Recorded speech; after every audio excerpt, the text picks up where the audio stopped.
जय भीम साथियों। अभी लगभग पौने 2 साल पहले 14 अक्टूबर को मैं नागपुर गया था और नागपुर में दीक्षा भूमि जब मैं गया कोविड के दौरान, तो मैं बाबा साहेब की मूर्ति की तरफ देख रहा था। तो मुझे ऐसा महसूस हुआ, मतलब मेरा दिल मेरे से ही बात कर रहा था। मुझे ऐसा महसूस हुआ जैसे डॉक्टर बाबा साहेब अम्बेडकर मुझे ये कह रहे हैं कि मैं हज़ारों साल की गुलामी से अपने समाज को बाहर निकाल के लाया। चार चार बच्चों ने मेरी जान गंवा दी और कितनी मुसीबतों के बाद इस कारवां को यहाँ तक लेकर आया। और ये मुझे समझ आ गया था कि जाति की वजह से जातिगत उत्पीड़न है, और यहाँ काफ़ी प्रयास करने के बाद भी मैं जातिवाद को ख़त्म करने में सफल नहीं हो पाया। तो अगर अपने लोगों को जातिगत उत्पीड़न से बचाना है तो हमें अपने बुजुर्गों की सांस्कृतिक विरासत में बुद्ध के धम्म में आना होगा। और उसी के साथ संकल्प के साथ उन्होंने 14 अक्टूबर 1956 को बौद्ध धम्म की दीक्षा ली। लेकिन मैं तो 1 महीना 22 दिन बाद निर्वाण प्राप्त हो गया। मेरे बाद तुम लोग जो बाहर गुलामी से निकाला, आपको अच्छे अच्छे पदों तक पहुंचाया, आपके पढ़ने के रास्ते खोले, आपके नौकरी के रास्ते खोले, आपके MP MLA मंत्री बनने के रास्ते खोले, क्या तुम सारे गद्दार साबित हुए? क्या तुम मेरा ये सपना है कि हमारे देश से जाति के नाम पे जो उत्पीड़न ये ख़त्म हो और एक प्रबुद्ध भारत बने, बौद्धमय भारत बने, जहाँ सबके लिए समता, स्वतंत्रता, बंधुता और न्याय हो, सबके लिए प्रज्ञा हो, सबके लिए सील हो, करुणा हो? क्या ये जो मेरा सपना था भारत को बौद्धमय बनाने का, क्या तुम मेरी इतनी नकारा और निकम्मी औलादों की मेरा सपना पूरा नहीं कर सकते? मतलब ये मैं खुद बाबा साहेब के देखते हुए ऐसा फील कर रहा था कि जैसे शायद वो मेरे से ये कह रहे हैं। मैं वहाँ से बाहर निकला, बाहर कुछ मीडिया के साथी खड़े थे, तो मैंने उनके सामने यही बात बोल दी और मैंने कहा कि 2025 तक हम 10 करोड़ अपने लोगों को, अपने बुजुर्गों की सांस्कृतिक विरासत में बुद्ध के धम्म में वापस लेकर आएंगे। वापस जब मैं दिल्ली आया तो हम लोगों ने मिशन जय भीम जो हम लोगों ने बनाया था, उसको बने कुछ महीने हुए थे, उसमें अपने सारे साथियों के साथ इस पे चर्चा की। फिर जो अलग अलग प्रदेशों के प्रतिनिधि हैं हमारे, उनसे चर्चा की। चर्चा करने के बाद फिर ये तय हुआ कि एक साथ 10 करोड़ बनाना, तो अनुभव कैसे होगा कि सफल होंगे असफल होंगे। फिर हमने इसको कहा कि इसका एक तरीका है, हम इसको चरणबद्ध करते हैं। हमने उसको 4 चरणों में बांटा कि हम 4 चरणों में दीक्षा का प्रोग्राम आयोजित करेंगे। पहला चरण इसी साल अशोक विजयदशमी को 5 अक्टूबर 2022 को डॉक्टर अंबेडकर भवन, रानी झांसी रोड, करोल बाग, जो बाबा साहब ने अपने अकाउंट से चेक काट के खरीदा था, उसी जगह पर, उस पवित्र भूमि पर इस बार 5 अक्टूबर को दीक्षा दिवस के दिन 10 करोड़ से ज़्यादा लोग अपने बुजुर्गों की सांस्कृतिक विरासत में वापस आएंगे। कुछ लोग कह रहे हैं कि आप धर्म परिवर्तन करवा रहे हो, तो मैं उनको बता देना चाहता हूँ, मैं धर्म परिवर्तन के बेहद खिलाफ हूँ। हम कोई धर्म परिवर्तन नहीं करवा रहे।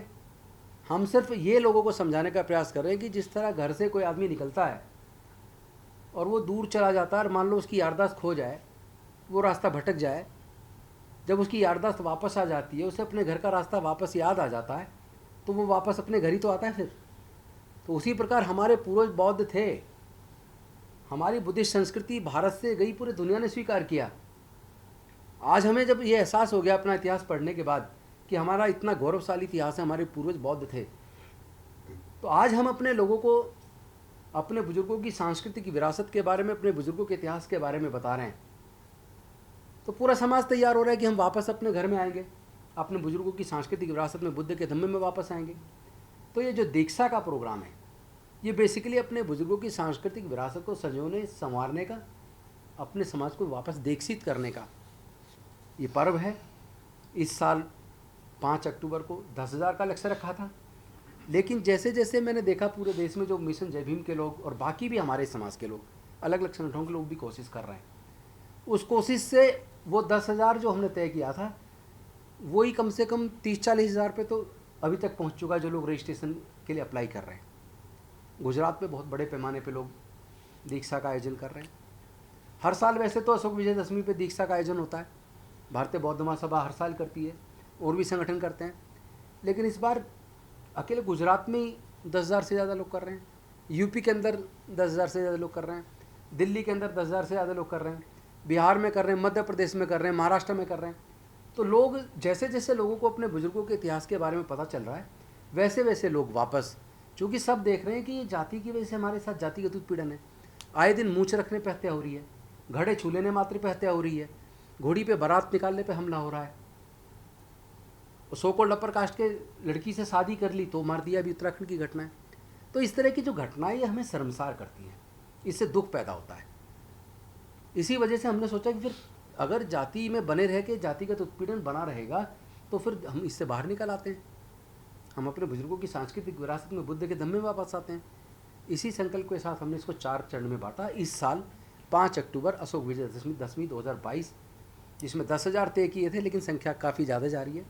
अगले साल अशोक विजयदशमी 2023 को 1 लाख लोग दीक्षा लेंगे। उससे अगले साल अशोक विजयदशमी 2024 को 10 लाख लोग दीक्षा लेंगे। और उसके अगले साल जो हमारा जो टारगेट है 2025 में 10 करोड़ लोग दीक्षा लेंगे। इसकी तैयारी में हम सब लोग लगें। समाज के जो बाबा साहेब से प्यार करते हैं, जो अपने बुजुर्गों की सांस्कृतिक विरासत को बचाना चाहते हैं, हम उन सब का आह्वान करते हैं, आप आइए और अपने समाज को, अपने बच्चों के भविष्य के लिए, क्योंकि गुलामी फिर से हमारी तरफ बढ़ रही है तेज़ी से, गुलाम दोबारा बच्चे हमारे गुलाम ना बन जाए, क्योंकि पढ़ाई इतनी महंगी कर दी हमसे फिर छिन जाए, हमारे बच्चे पढ़ नहीं पाएंगे भविष्य में, और रिजर्वेशन लगभग ख़त्म हो गया, नौकरियां हैं नहीं। तो एक तरीके से देखा जाए तो हमारे लोगों को फिर से गुलाम बनाने की जो साजिश है, हम उस साजिश को कामयाब नहीं होने देंगे। और उसको फेल करने का एक ही तरीका है कि हम लोग ऐसी संस्कृति को, ऐसी सभ्यता को या ऐसे सामाजिक व्यवस्था को मजबूत क्यों करें जिसमें जाति पूछ के हमारी हत्या होती हो, जिसमें हमारे साथ जातिगत उत्पीड़न होता हो, जिसमें हमारे आगे बढ़ने का अवसर ना हो, जिसमें हमारे लिए कोई सम्मान ना हो, जिसमें हमारे स्वाभिमान पर बार बार हमले होते हों। तो ऐसी व्यवस्था को छोड़ के हम समता, स्वतंत्रता, बंधुता और न्याय पर आधारित, प्रज्ञा पर आधारित, सील पर आधारित व्यवस्था में वापस जाने का संकल्प हमने किया है। तो मैं तो आह्वान करता हूँ आप लोग भी कवरेज करिएगा 5 अक्टूबर को अम्बेडकर भवन के प्रोग्राम में आके। वैसे पूरे देश में प्रोग्राम है, मुझे पता आप लोग भी लगभग सभी जगह कवर करेंगे, लेकिन मैं उसके लिए आपको आमंत्रित करता हूँ और मैं निवेदन करूँगा कि हमारे सुधीर जी इस संदर्भ में अपनी बात रखेंगे।